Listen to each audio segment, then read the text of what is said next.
Hey guys, it's your girl Tally back again. I'm here with my little natural fro.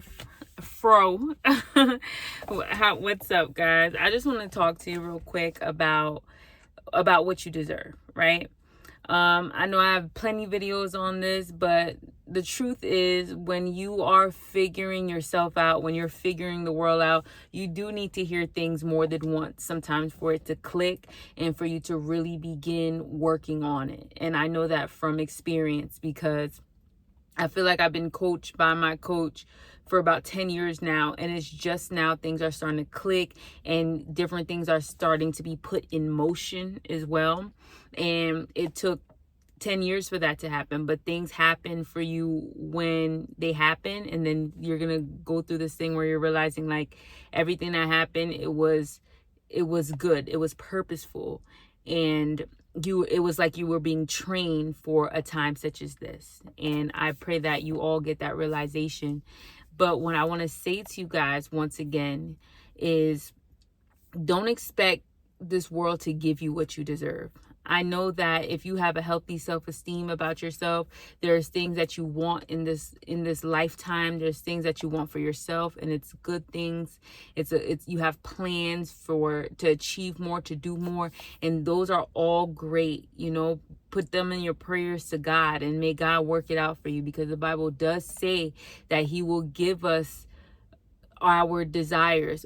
Well, He will give us the desires of our heart according to His will. So if it's in His will and it is your desire, that means it's meant to happen for you. But other than trusting in the Lord and just believing that He will make good on His promises towards you, understand that your experience in the world might just be that you feel like you're feeling like a hindrance or some type of blockage from you getting what you deserve. And time again, you're put in different situations where you feel like it's less than what you deserve, whether that's with people, places, or things. You just feel like it's not up to par. It's not where you want to be. And I just want to remind you that this world is not going to give you what you deserve. Actually, this world makes a killing. The powers that be, it makes a killing on undervaluing people or pretending to undervalue people. Think about in business, or let's say if you are a boss of a company, you always want to pay an employee less, right? You never want to pay them the maximum, because that's just not good for business. And that's really how this world is set up, right? They try to get you for the lowest price possible because that is good for business. And if they're trying to sell something to you, no matter how low they bought it for, they try to sell it to you for the highest price possible. So if you're selling, you want to sell it for the highest price. If you're buying, you want to buy it for the lowest price. So the other side is always trying to get an advantage, and you have to set yourself up, your mind up, in a way that you're trying to get the advantage for yourself. So if you're working on your behalf, don't expect the person or the people on the other side to have your best interest at heart, to pay you the maximum, right? You have to want that for yourself, and you have to believe in yourself enough not to settle for less. So if you find yourself and you're going through experiences with people where you feel like you're entering and being in relationships that don't serve you, not good enough, that are not what you want, you know that it's not meant for you, and you feel like you're settling, it's up to you to leave those things alone, to be honest and admit to yourself, like, this is not what I want better than this. So there's going to be a period of time where those type of things are still going to present itself to you, because just because you say you want better doesn't mean immediately better is going to show up. I feel like there's sometimes a testing phase where you're still being presented with things that are lower than the quality that you want, and you have to continually and consistently say no to those things that you said you didn't want.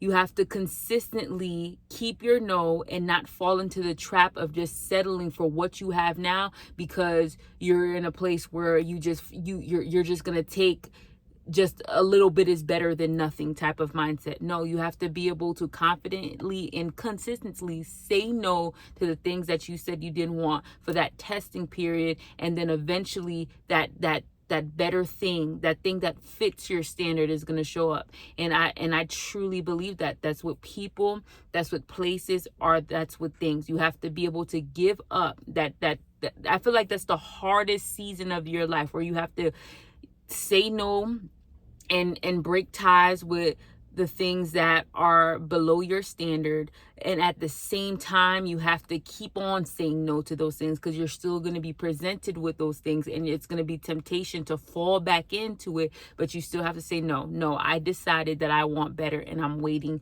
for better. I may have a void right now because I don't have what I said I wanted, but I'm still not going to go back to that old thing. It reminds me of the book in the Bible with in Exodus, when they were leaving Pharaoh's land, when the slaves were being freed, and they were leaving Egypt, and they were in the desert. They had not gotten to the promised land yet, and they were complaining and murmuring against what was going on. They were losing faith. A whole bunch of things happened. Why? Because they were in that place where they weren't where they used to be, but they still didn't get to that promised land, and they still didn't get to that good place yet. So it's so easy to, in the in-between, to get to be unfocused, and to be ungrateful, right? And to be angry, and to get impatient with the journey. But you really just have to trick yourself, or force yourself really, to stay the course and trust God, and trust that better is coming, because better is coming. They eventually got to the promised land. Not everybody made it. I think almost nobody made it. A whole generation was lost because they just didn't have the right faith to accept that new thing, to wait on that new thing, to trust God for that new thing. So don't be like them. Have the faith to trust God for that new thing, even when you're in the in-between and you haven't gotten it yet, but you still got to say no to the old thing. You still got to say, I'm not going back to Egypt. Just like them in the desert. You saying you're not going back to Egypt is you're saying no to that below quality relationship, that below quality place, that below quality